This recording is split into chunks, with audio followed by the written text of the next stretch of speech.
Assalamualaikum warahmatullahi wabarakatuh.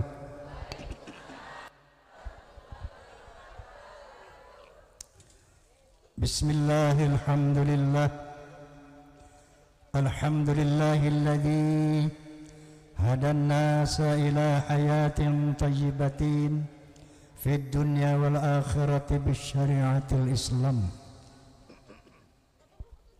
Asyhadu an la ilaha illallah wahdahu la syarika lah dzul jalali wal ikram wa asyhadu anna sayyidana wa nabiyyana Muhammadan abduhu wa rasuluh sayyidul arabi wal ajam fa sallallahu ala sayyidina Muhammad wa ala alihi wa sahbihi wasallam. Amma ba'd. Al-Mukarramun, para alimil ulama yang saya muliakan, yang mohon maaf karena begitu banyaknya, tidak saya sebutkan satu persatu tanpa mengurangi ta'zim saya kepada para beliau. Bapak-bapak pejabat sipil TNI maupun Polri yang saya hormati, kemudian tim pengamanan dari Bansar, juga pemuda Pancasila yang saya banggakan, dan dari Fahmi Tamami tentunya, Forum Silaturahmi Takmir Masjid dan Mushola Indonesia Fahmi Tamami, PAMDI, Persatuan Artis Musik Melayu Dangdut Indonesia. Saya mau tanya, di sini ini ada fans Rhoma Irama enggak? Ada? Alhamdulillah. Ada fans Soneta enggak? Alhamdulillah. Fans Rhoma and Soneta disingkat Forsa. Forsa ada dua, struktural, non struktural.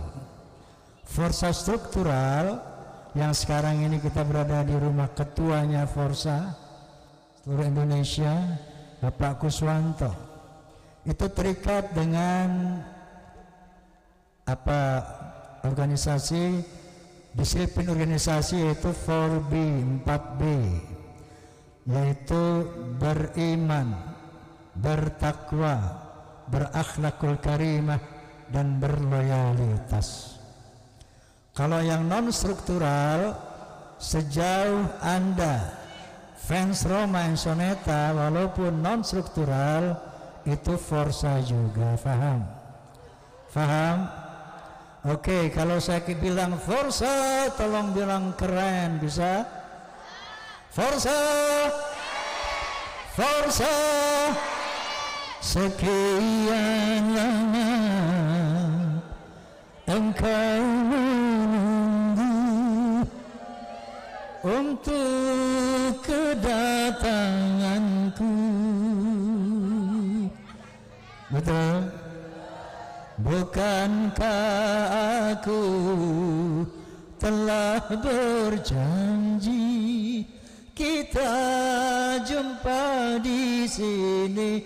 Ku datang, kini ku datang padamu, senyumlah, sambutlah kedatanganku. Forsa, Allahumma sholli ala Muhammad. Boleh minum dulu?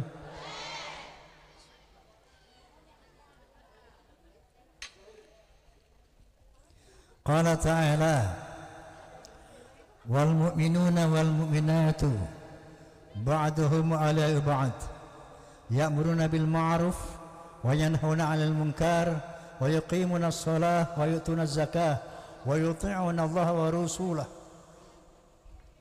Bahwa orang-orang beriman laki-laki, orang-orang beriman perempuan itu ba'duhum awliya'u ba'd, satu sama lain saling mendukung, bahu membahu dalam rangka apa?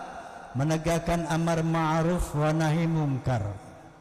Harus sama-sama menegakkan sholat 5 waktu, sama-sama punya kewajiban bayar zakat, sama-sama punya kewajiban mentaati Allah dan Rasulnya.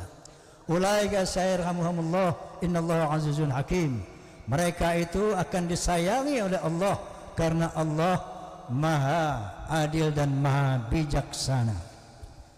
Wa may ya'mal minas salati min dzakarin aw untha wa huwa mu'min fa ulaika humul yadkhuluna jannah wa la yuzlamuna naqira. Atau kama qala Rasulullah sallallahu alaihi wasallam, barang siapa yang melakukan hal-hal yang baik, entah dia laki-laki muslim atau perempuan muslimah, maka mereka akan masuk surga dan tidak akan dizolimi sedikit pun. Amin Allahumma. Kita malam ini memperingati Maulid Nabi Muhammad sallallahu alaihi wasallam.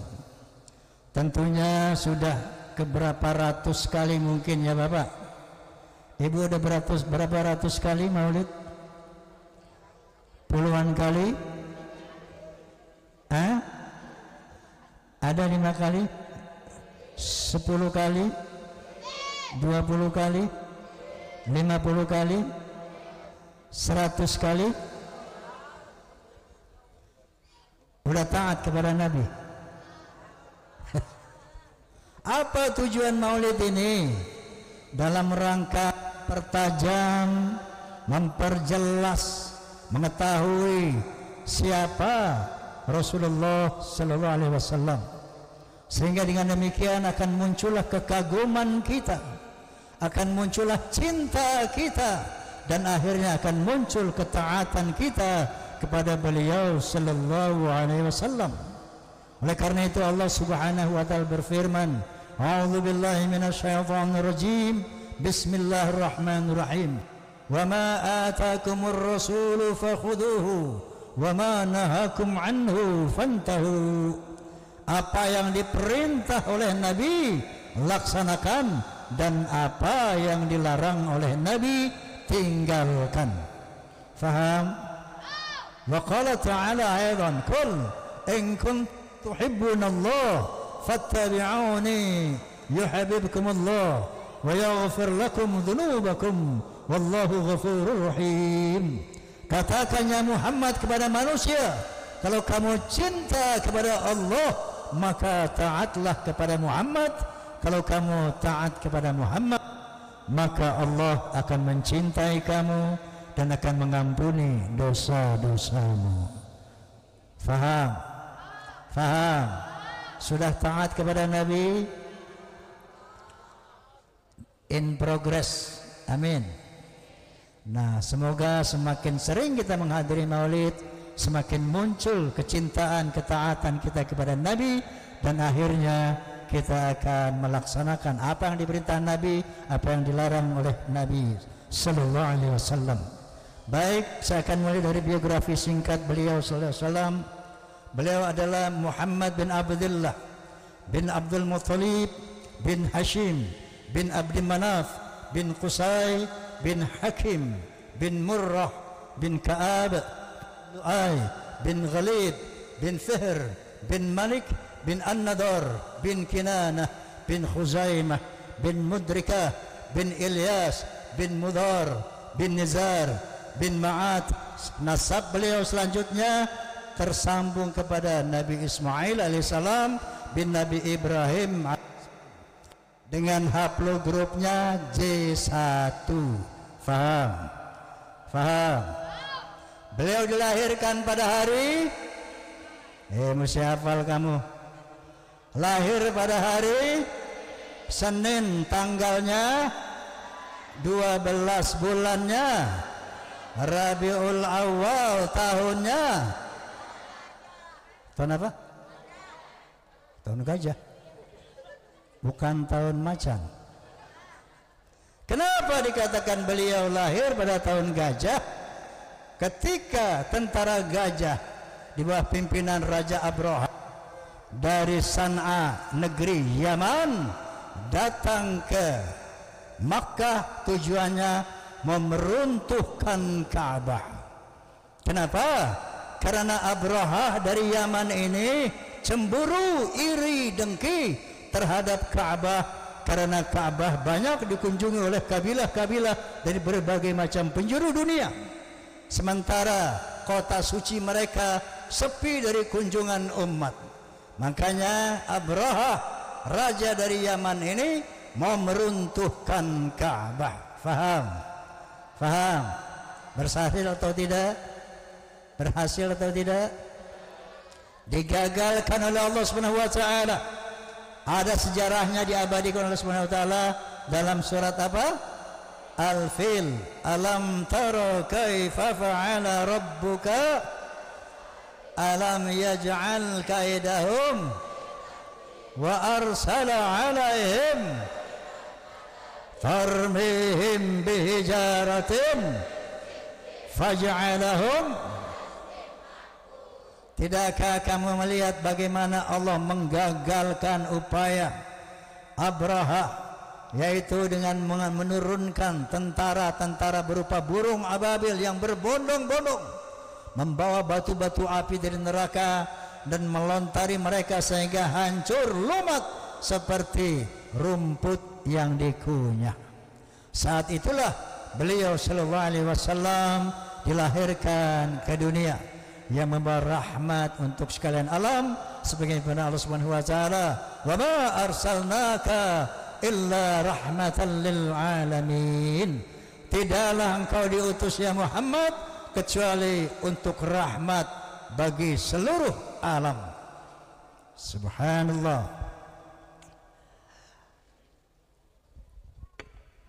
Kemudian tadi telah dijelaskan dari 124.000 nabi ada 313 rasul. Beliau adalah nabi dan rasul yang teragung.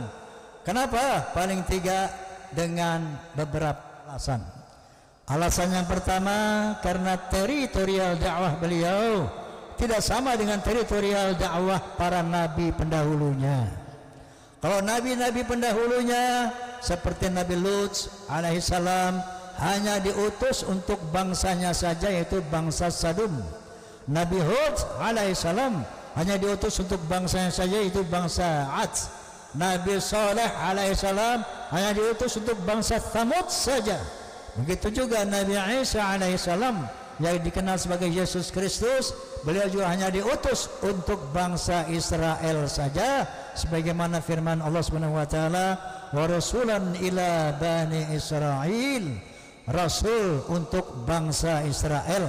Dan ini pun dijelaskan dalam Injil Matius pasal 10 ayat 5 dan 6 yang berbunyi, ke-12 murid itu diutus oleh Yesus, kemudian ia berpesan kepada mereka, "Jangan kalian menyimpang ke jalan bangsa lain atau memasuki kota orang Samaria, melainkan pergilah kepada Bani Israel." Lain dengan Nabi kita Muhammad SAW, beliau tidak diutus hanya untuk bangsa Arab saja, tapi beliau diutus untuk seluruh bangsa di dunia, untuk seluruh manusia di dunia, sebagaimana firman Allah Subhanahu wa taala, "Wa ma arsalnaka illa kafatan linnas." Ya Muhammad, tidaklah engkau aku utus kecuali untuk seluruh manusia di muka bumi, termasuk buat orang Indonesia, termasuk buat orang Betawi, termasuk buat orang mana nih? Lenteng Agung. Alhamdulillah. Karena misi Nabi Muhammad sallallahu alaihi wasallam berskala internasional, global, maka beliau dibekali dengan kitab suci Al-Quranul Karim yang bersifat holistik, komprehensif, lengkap, menyeluruh. Sebagaimana firman Allah Subhanahu wa taala, "Al-yauma akmaltu lakum dinakum." Hari ini aku sempurnakan agamamu. Wa qala ta'ala aidan, "Ma faratna fil kitab min syai'." Tidak ada yang aku lupakan dalam Al-Quranul Karim. Seluruh aspek kehidupan manusia ada penjelasannya, bimbingannya dalam Al-Quranul Karim. Allahu Akbar. Allahu Akbar. Allahumma salli ala Muhammad. Sampai-sampai seorang sosiolog dari Inggris, bukan dari Amerika, dari Inggris, namanya Profesor Dr. Arnold Toynbee. Siapa?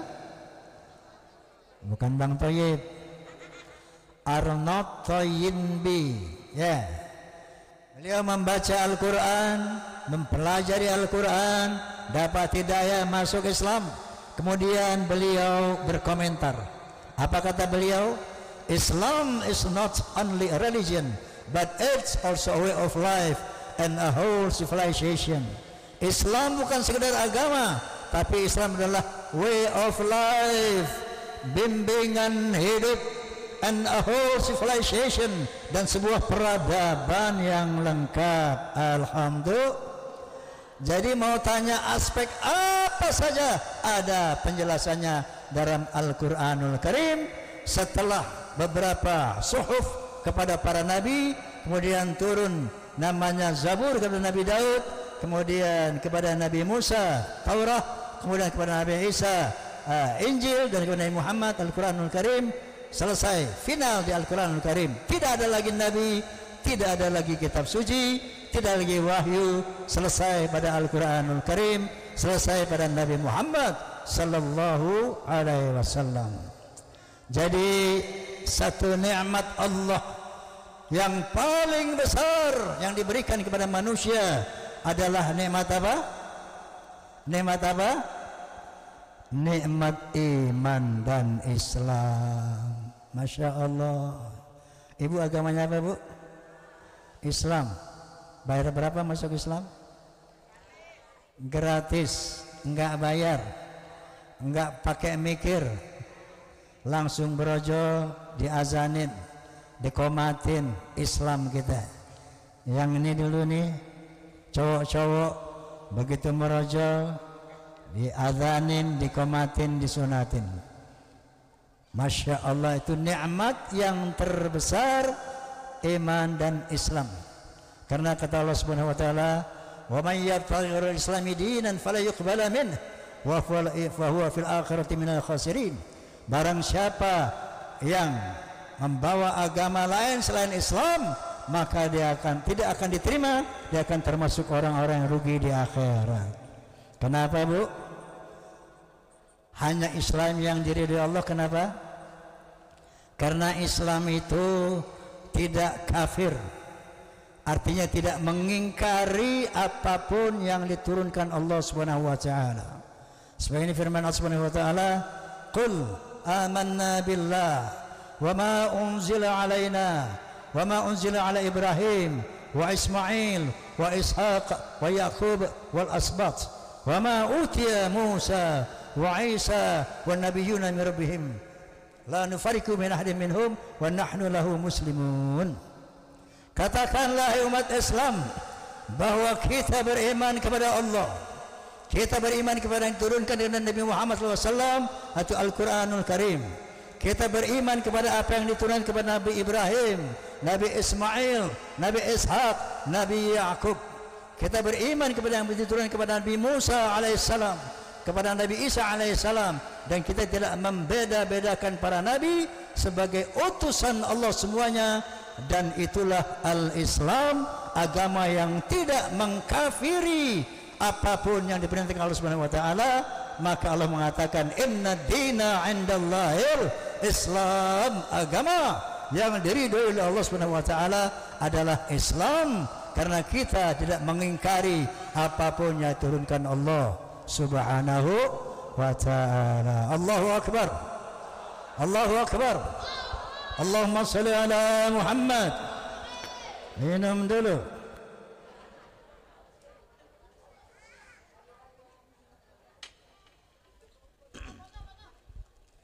Nah, sekarang lagi rame masalah nasab. Masalah apa? Nasab. Buat cerita? Boleh saya cerita? Ini true story. True story. Pengalaman hidup saya. Ya, ketika saya berusia 20 tahun, berapa tahun yang lalu tuh? Sekarang usia saya kan 37. Salah ya. Usia saya sekarang 78, insya Allah Desember nanti ya. Kalau mau ikut memeriahkan ulang tahun Roma yang ke 78, nonton Indosiar aja. tanggal 11 Desember. Oke. Nah, usia sekarang saya 78. Saya punya pengalaman umur 20 berapa tahun, 20 tahun yang lalu itu. 58 tahun yang lalu. Saya lagi ceramah bersama satu orang Ba'alawi, Habib. Tempatnya di Masjid Ar-Rahmah, Tebet Timur, Jakarta Selatan. Nanti boleh cek nanti itu, ya. Ada Masjid Ar-Rahmah di Tebet Timur, Jakarta Selatan. Ini tempat saya masih kecil main di situ. Ngaji di situ, belajar di situ. Ya, sampai saya bisa ceramah di masjid itu. Satu saat ada acara maulid kayak begini. Tiba-tiba giliran satu orang Ba'alawi, Habib, pidato begini.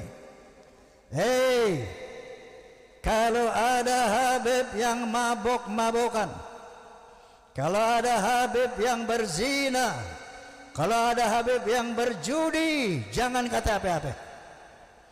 Dia pasti ahlu syurga. Kenapa? Karena kakeknya Nabi Muhammad SAW pemegang kunci syurga. Pasti nanti semua cucu-cucunya masuk surga. Jadi kalau ada Habib yang mabok, yang main judi, jangan kata apa-apa. Mereka adalah ahli syurga. Saya kaget dengar itu, Bu. Kenapa kaget? Loh, kok nggak cocok sama yang gue baca di Quran nih? Nggak cocok yang saya baca dalam hadis-hadis. Kan Al-Quran mengatakan, A'udzubillahi minasyaitonirrajim, Bismillahirrahmanirrahim. Ya ayuhan nas, inna khalaqnakum min dzakari wa untha wa ja'alnakum syu'uban wa qabaila lita'arafu inna akramakum 'indallahi atqakum. Yang artinya, hai manusia, sesungguhnya aku telah menciptakan kamu dari seorang laki dan perempuan. Dari dua orang ini aku ciptakan kamu menjadi bangsa-bangsa. Dari bangsa-bangsa aku menjadikan kamu bersuku-suku. Contohnya Indonesia yang mempunyai suku bangsa 700 kurang lebih. Ada Sunda, ada Jawa, Aceh, Padang, Batak, dan banyak lagi yang lainnya. Betul. Dari sebuah bangsa aku jadikan kamu bersuku-suku. Lalu apa kata Allah? Li ta'arafu. Notabene berbeda bahasa, budaya, bahkan agama, tapi apa kata Allah? Li ta'arafu. Saling mengenalah. Li ta'arafu. Saling menghormatilah. Inna akramakum 'indallahi atqakum. Sesungguhnya ketinggian derajatmu di sisi Allah adalah takwamu. Faham? Faham? Ditegaskan lagi oleh Nabi SAW, la fadla li Arabin ala ajamin illa bitaqwa. Tidak ada kelebihan bangsa Arab dari yang bukan Arab kecuali takwa. Apalagi dari orang Yaman. Dari Arab saja kata Nabi, la fadla li Arabin ala ajamin illa bitaqwa. Tidak ada kelebihan bangsa Arab dari yang bukan Arab kecuali takwa. Wa qala Nabi sallallahu alaihi wasallam aidan, al jannatu lil muttaqina walau kana 'abdan habasyian wan narul asina walau kana sayyidan quraisyan hashimian. Surga itu tempat orang yang bertakwa walaupun dia budak dari bangsa Habsyi. Contohnya Bilal bin Rabah. Dia budak tapi direkomend oleh Nabi, dia adalah ahli syurga. Lalu an-naru lil asina walau kana sayyidan quraisyan hashimian. Dan neraka itu buat orang-orang yang ahli maksiat walaupun dia sayyid bangsa Quraisy, Bani Hashim dan sebagainya.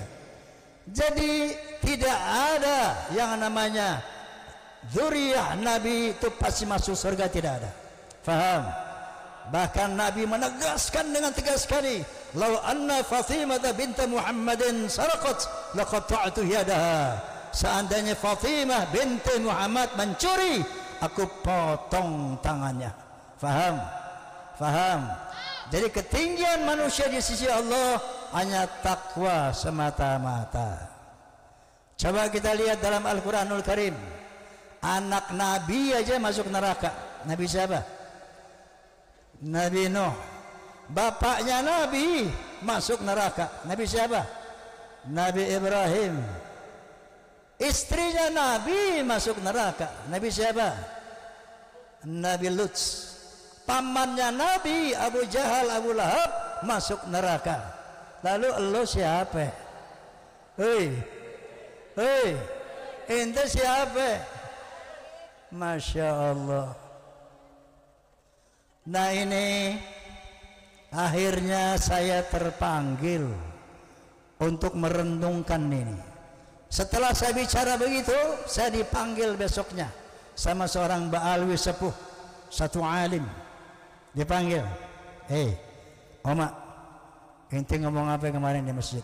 Saya jelasin, begini Bib, karena ada satu Habib ngomong begini, kemudian saya counter, saya bantah Bib dengan qala ta'ala bla bla bla bla, qala nabi bla bla bla bla. Mohon koreksi Bib, apa yang ente bilang benar, enggak salah, tapi ane mohon dengan hormat, jangan ucapan itu diulang-ulang lagi di mana-mana, jangan ngomong lagi kayak begitu, karena tidak bagus untuk ukhuwah Islamiyah.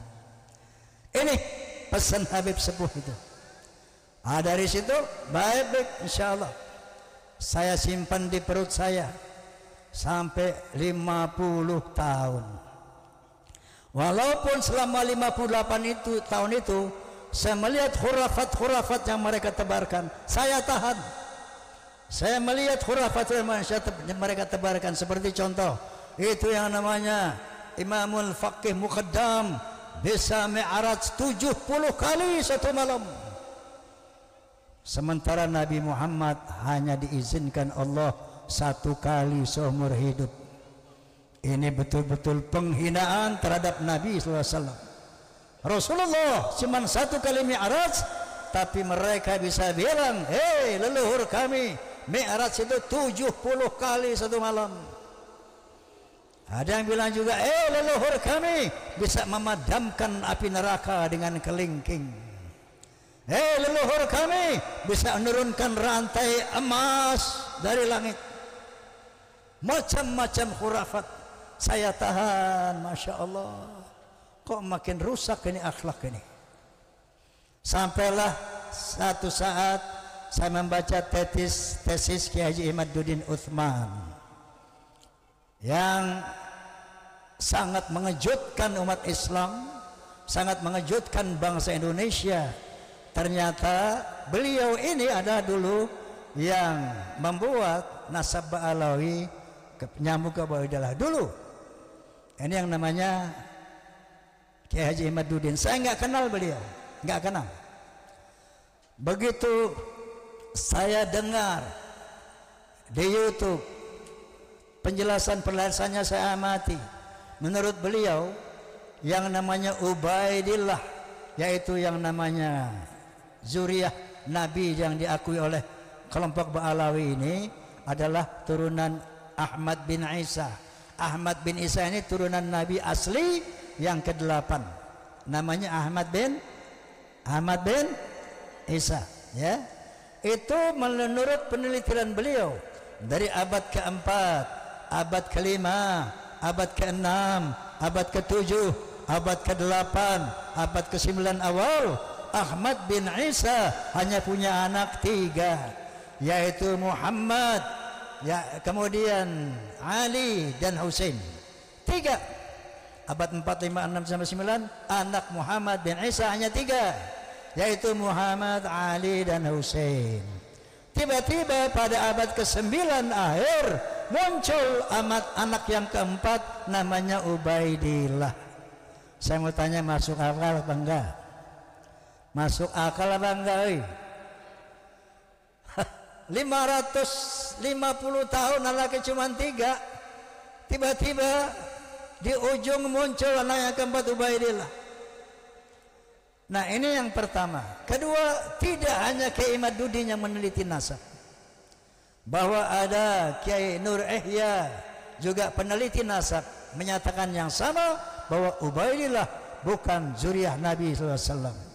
Ada juga Kiai Ibadillah dari Rembang, ya, juga menyatakan bukan. Ada juga kiai, siapa itu, masya Allah, udah banyak yang meneliti, ternyata yang namanya nasab Alawi terputus dari beberapa orang kiai. Kemudian saya undanglah ahli filologi Profesor Menahem Ali. Filologi artinya sejarah peradaban manusia. Dia cerita bahwa orang Yaman itu aslinya dari Yahudi Hazar, Yahudi Askenazi yang hijrah ke Yaman. Jadi bukan orang Arab. Sementara Nabi Sallallahu Alaihi Wasallam adalah orang Arab. Menurut ilmu filologi, bahwa Ba'alawi tidak terkonfirmasi sebagai turunan Nabi karena mereka bukan orang Arab. Kemudian saya undang lagi Profesor Sugeng Sugiharto. Beliau ahli DNA, ahli biologi. Menurut Dr. Sugeng Sugiharto, bahwa haplogrup Nabi SAW adalah J1, sementara haplogrupnya Ba'alawi adalah G. Dari mana dia tahu? Karena ibu nanti bapak sampai rumah klik aja internet ya, internet, klik familytreedna.com, klik familytreedna.com. Itu keluar itu orang-orang Yaman, kaum Ba'alawi, ada 180 orang. Beberapa orang dari Indonesia, haplogrupnya adalah G. Sementara haplogrupnya B adalah apa tadi? J1. Faham? Sama apa beda? Sama apa beda? Dari sini muncullah hakul yakin bahwa Ba'alawi bukan keturunan Nabi Muhammad sallallahu alaihi wasallam. Apatah lagi bertambah keyakinan saya ketika sahabat saya yang bernama Muhammad Rizik Syihab, beliau sahabat saya dari muda, dengan lantang mengatakan di video di YouTube, "Hei, ini ada rambut Nabi. Siapa yang ngaku-ngaku turunan Nabi, ayo tes DNA. Nanti ketahuan tuh. Kalau dia tidak asli, palsu, DNA Nabi kemana, dia kemana." Pernah lihat nggak itu? Pernah lihat nggak Ustaz? Pernah. Nah, tiba-tiba itu dulu sebelum ada polemik nasab, dengan lantang Muhammad Rizik Syihab mengatakan begitu. Tapi begitu ada polemik nasab, mingkem. Mau tes DNA nggak dia? Mau tes DNA nggak dia? Artinya apa? Artinya apa? Dia tahu bahwa dia gennya itu bukan J1. Dulu dia suruh, sekarang dia tidak mau. Itu saya sudah membuktikan bahwa dia bukan turunan Nabi Muhammad sallallahu alaihi wasallam. Allahu akbar. Allahu akbar. Allahumma shalli ala Muhammad. Tapi makanya saya sering mengatakan, saya sering mengatakan begini, kita harus waspada karena Ba'alawi ini bahaya. Kalau saya mau aman dan nyaman, Bu, gue kan superstar, betul nggak? Gue kan raja dangdut, betul nggak? Kalau cuma mau hidup nyaman dan aman, ngapain gue ngikut ngutak-ngatik begini? Betul? Dengan gue ngutak-ngatik begini, wow, banyak dibully, banyak diserang. Tapi kenapa saya mau terjun dalam polemik nasab? Saya membaca satu ayat Allah Subhanahu wa taala. A'udzubillahi minasyaitonirrajim. Bismillahirrahmanirrahim. Wal takum minkum ummatun yad'una ilal khair wa ya'muruna bil ma'ruf wa yanhauna 'anil munkar wa ulaika humul muflihun. Hendaklah ada di antara kamu, hai umat Islam, yang selalu menyeru kepada kebaikan, selalu menyeru kepada yang ma'ruf dan mencegah kemungkaran. Itulah orang-orang yang beruntung. Saya terpanggil dengan ayat ini, saya terpanggil dengan firman ini. Kenapa? Saya melihat kemungkaran yang sistematis dilakukan oleh Ba'alawi. Pertama, pemalsuan makam-makam, kuburan-kuburan Habib ternyata dibongkarin di mana-mana palsu. Apa tujuannya kuburan palsu ini? Untuk memberi kesan kepada orang Yaman, orang Indonesia, lihat, leluhur kita tuh orang Yaman. Nanti orang-orang dari Yaman berbondong-bondong ke Indonesia. Oh, di sana itu Indonesia itu ternyata milik orang Yaman. Lihat tuh kuburan-kuburan kakek kita, kuburan-kuburan leluhur kita, malsuin kuburan. Yang kedua, memalsukan sejarah Indonesia. Pahlawan-pahlawan Indonesia diklaim semuanya Ba'alwi. Diponegoro itu adalah Habib, Imam Bonjol Habib, Tengku Cik Ditiro Habib, bahkan Jenderal Sudirman dibilang Habib. Semua pahlawan nasional diklaim. Pembelokan sejarah. Kemudian ada lagi yang provokasi, agitator. Asah pedang, asah golok. Di sana ada perang, ayo kita perang. Maunya perang aja. Mengadu domba umat Islam pribumi. Kalau lu pada ngasah golok, gue mau tanya, yang perang siapa? Yang perang siapa?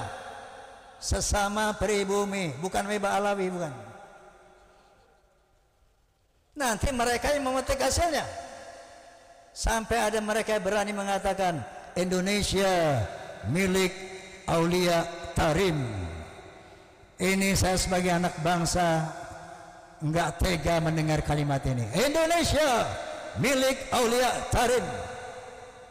Inilah penjajah berjubah. Oleh karena itu saya siap dibully, bahkan siap dipersekusi, siap menerima apapun demi menjaga Islam, umat Islam Indonesia, demi menjaga Republik Indonesia dari penjajah berjubah. Faham? Last but not least, Rasulullah SAW itu punya spesifikasi, ditugaskan oleh Allah Subhanahu Wa Taala, yaitu di samping menyampaikan kalimat tauhid, yaitu membangun akhlak. Makanya solusinya, ketika Ba'alawi sudah terkonfirmasi bukan turunan Nabi, maka saya minta kepada mereka bertaubatlah.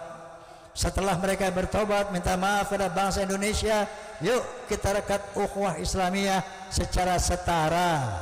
Dalam Islam nggak ada tuh kasta-kasta. Yang mulia di antara umat adalah takwanya.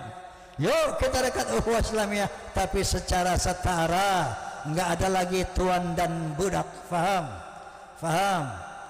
Nabi bersabda, innama bu'ithu liutammima makarimal akhlaq. Sesungguhnya aku dibangkitkan untuk memperbaiki akhlak yang mulia. Mau nyanyi semuanya? Dalam berbicara harus memakai akhlak. Mana suara lo? Dalam berbicara harus memakai akhlak. Di dalam berbusana harus memakai akhlak. Dalam rumah tangga harus memakai akhlak. Di dalam bernegara harus memakai akhlak. Manusia mulia hanyalah dengan akhlak. Manusia kan hina kalau tidak berakhlak. Harta dan jabatan tak menjadi ukuran. Betul?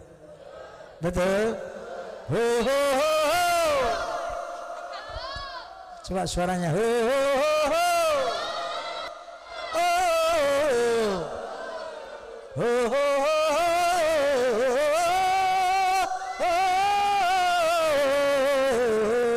Coba.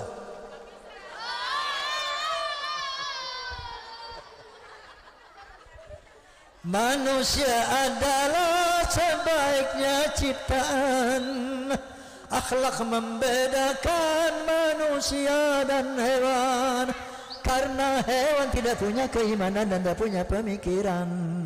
Hidup bebas, tidak terikat oleh hukum dan juga peraturan. Dararam daram daram dam, dararam daram dararam, dararam daram daram dam, dararam daram dararam. Dalam pergaulan harus memakai akhlak. Di dalam persaingan harus memakai akhlak. dalam perjuangan harus memakai akhlak, dalam pemerintahan harus memakai akhlak. Kehidupan indah hanyalah dengan akhlak, damai dan sentosa hanyalah dengan akhlak. Kalau tak berakhlak, coba bayangin, kalau kehidupan di negara ini kalau tak berakhlak, apa jadinya? Negara jadi rusak. Ayo berakhlak. Dararam daram daram dam, dararam daram dararam, dararam daram daram dam, dararam daram dararam. Assalamualaikum warahmatullahi wabarakatuh.